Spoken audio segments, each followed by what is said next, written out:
नमस्कार दोस्तों, आज हम लोग एक बहुत ही इंटरेस्टिंग चीज करने वाले हैं। हम समझने वाले हैं शब्दों के पीछे छिपे उस कोड को जिससे कोई मतलब बनता है। हम समझेंगे कि एक सेंटेंस यानी वाक्य आखिर होता क्या है। चलिए इस कोड को मिलकर क्रैक करते हैं। एक सेकंड के लिए इस पर नजर डालिए। गोइंग टू मार्केट, पढ़कर कैसा लग रहा है? कुछ अधूरा सा, अजीब सा, है ना? तो आखिर सवाल यही है कि ये इनकम्प्लीट फील क्यों होता है। चलिए इसी पजल को सॉल्व करते हैं। इसका जवाब ना वाक्य यानी सेंटेंस की डेफिनेशन में ही छिपा है। सेंटेंस यानी वाक्य शब्दों का एक ऐसा ग्रुप है जो एक पूरा, एक कंप्लीट और क्लियर मीनिंग देता है।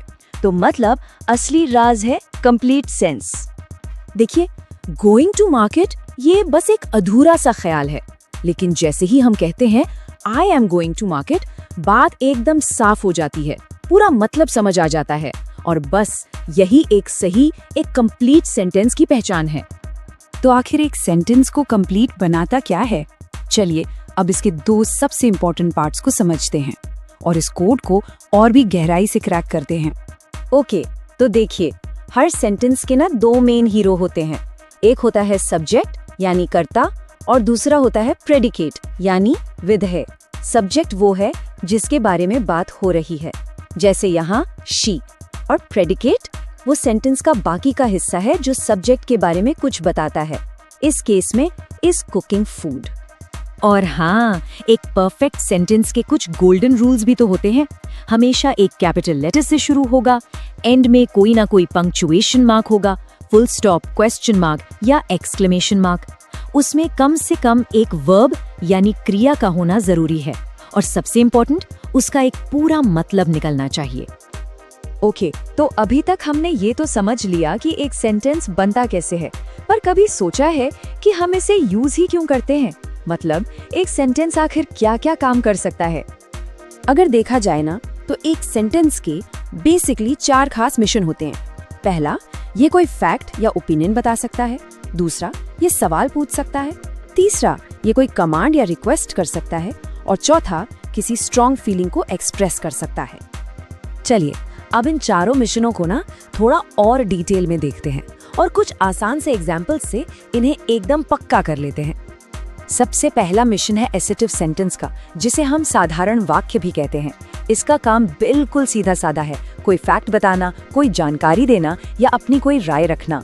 और हाँ, ये पॉजिटिव भी हो सकता है और नेगेटिव भी, जैसे कि आई एम अ स्टूडेंट या फिर she works in a bank. और अगर नेगेटिव देखना है तो he does not like T. ये सभी असर्टिव सेंटेंसेस हैं। ओह, और एक छोटी सी हिंट, हिंदी में ऐसे वाक्य अक्सर है, हूँ, था या थे पर खत्म होते हैं। मिशन नंबर 2, सवाल पूछकर जानकारी निकालना। और इसके लिए हम यूज करते हैं इंटेरोगेटिव सेंटेंसेस का, यानी प्रश्नवाचक वाक्य। इनकी सबसे बड़ी पहचान वो एंड में लगा हुआ क्वेश्चन मार्क, ऑफ कोर्स, जैसे व्हाट इज योर नेम या are you ready for the exam. इनको पहचानना तो बहुत ही आसान है, बस व्हाट, वेयर, व्हाई जैसे क्वेश्चन वर्ड्स देखो और आखिर में क्वेश्चन मार्क। तीसरा मिशन है एक्शन करवाना। इसके लिए हमारे पास है इम्पेरेटिव सेंटेंसेस। इनका यूज हम किसी को ऑर्डर देने, रिक्वेस्ट करने या सलाह देने के लिए करते हैं। और एक इंटरेस्टिंग बात यह है कि इसमें जो सब्जेक्ट यू होता है ना, वो अक्सर छिपा रहता है। सिट डाउन, ये एक ऑर्डर है। प्लीज हेल्प मी, ये एक रिक्वेस्ट है। और ऑलवेज स्पीक द ट्रूथ, ये एक एडवाइस है।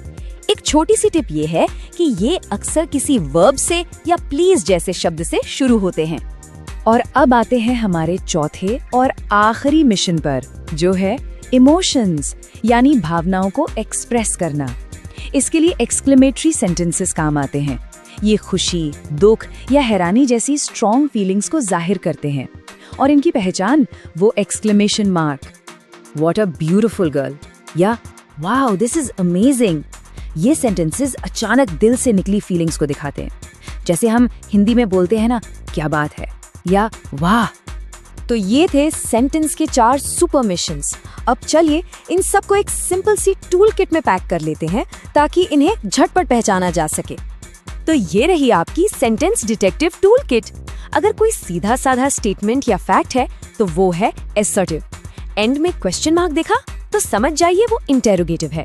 कोई कमांड, रिक्वेस्ट या एडवाइस है तो वो इम्पेरेटिव है। और अगर कोई स्ट्रॉन्ग इमोशन या एक्सक्लेमेशन मार्क है तो वो एक्सक्लेमेटरी है। Simple, right? तो आप जब सेंटेंस का ये पूरा कोड क्रैक हो चुका है तो सवाल ये उठता है कि अब ये वाक्य कौन सी नई कहानियां कहेंगे।